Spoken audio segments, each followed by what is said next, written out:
A comatose female millionaire wakes up after years, only to fall for the young doctor who never gave up on her. It was raining the day she blinked. A quiet, sudden twitch of her eyelashes beneath the humming hospital lights. Machines beeped in steady rhythm, soft and indifferent, unaware that after 7 silent years, the woman once known as Alina Ray, the youngest self-made millionaire in California, had just taken her first fragile step back into life. No headlines screamed the news. No crowds gathered, only a single person noticed it, and he almost missed it, too. But he didn't, because he had been watching her every day. For 7 years. Dr. Nathan Hale had never skipped a shift in the neurological recovery ward when Alina was on the roster. Not once. Not for holidays. Not for snowstorms. Not even the day his own father died. People called it obsession, foolish hope, misplaced loyalty to a face that couldn't see him. But they didn't know what he saw. They didn't know the light that once burned in her, a light that the world had long given up on. But he hadn't. He never had. If you believe in second chances, in the miracle of kindness, in the idea that love can wait patiently in the shadows until life allows it to step forward, then please take a moment right now to like, comment, share, and subscribe to Royal Stories. You won't want to miss what happens next. Alina Ray had been everything once. At just 26, she built an empire from scratch. Her tech startup revolutionized adaptive communication for disabled individuals, inspired by the brother she'd lost to ALS at 15. Her success made her rich, but her loss had made her human. Her name was whispered in boardrooms and printed on magazine covers, yet she remained private, quiet, and always a little distant, like a soul who had touched both fire and ice and was never quite the same again. Then came the accident. A freak helicopter malfunction on her way to a charity event left her barely alive. The crash didn't kill her, but it shattered her spine and plunged her brain into silence. She slipped into a deep coma, her brilliant mind locked behind an unresponsive body. At first, the media frenzy was wild. Everyone wanted updates, everyone claimed to care, but weeks turned into months. Then years, and the world moved on. Board members fought for control of her companies. Reporters forgot her name, even her closest friends stopped visiting. They said she would never wake. Her brain scans showed no promise. She was a beautiful, frozen statue collecting dust in a hospital bed. Except for Nathan. He was only 28 when she was brought into his care, young, idealistic, and just out of residency. But he had known who she was. Not just the headlines. He had watched her TED Talks in college, inspired by how she turned grief into innovation. She had once looked into the camera and said, "If we stop believing in recovery, we stop being human." Those words stuck with him. They shaped him. So when she landed in his ward, something inside him shifted. He couldn't let her be forgotten. Day after day, Nathan visited her. He read to her, shared news from her companies, updated her on medical advancements.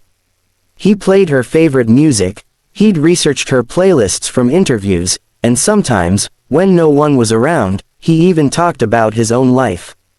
About his mom who raised him alone. About the fear of becoming a doctor and not being enough. About the loneliness of caring so much it hurt. He always ended the visits the same way, "I'll be here tomorrow. Just blink if you ever decide to come back." And then, she did.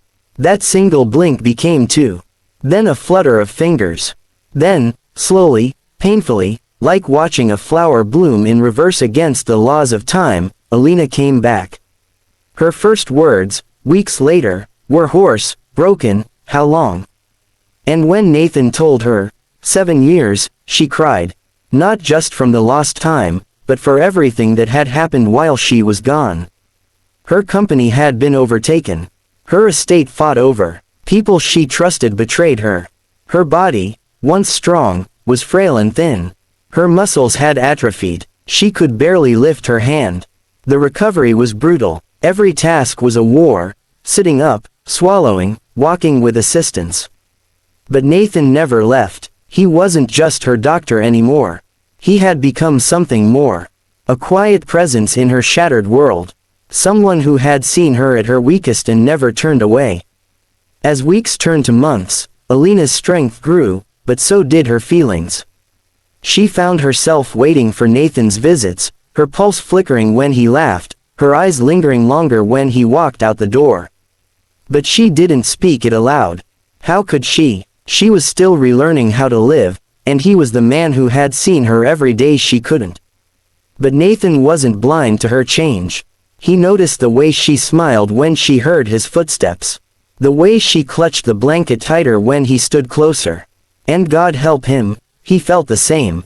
But doctors weren't supposed to fall for patients. It was unprofessional, unethical. But love doesn't read medical textbooks.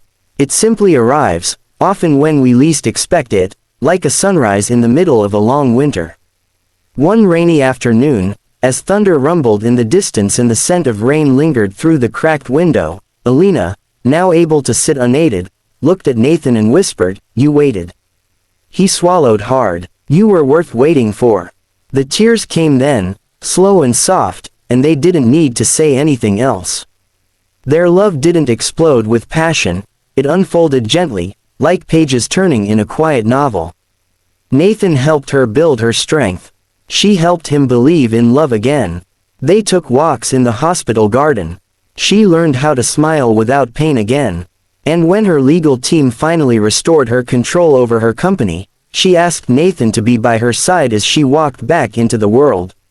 Not as a doctor, as her partner. Years after the accident, Alina Ray stood on stage again, this time, not in a business suit, but in a simple white dress, her hand wrapped around Nathan's.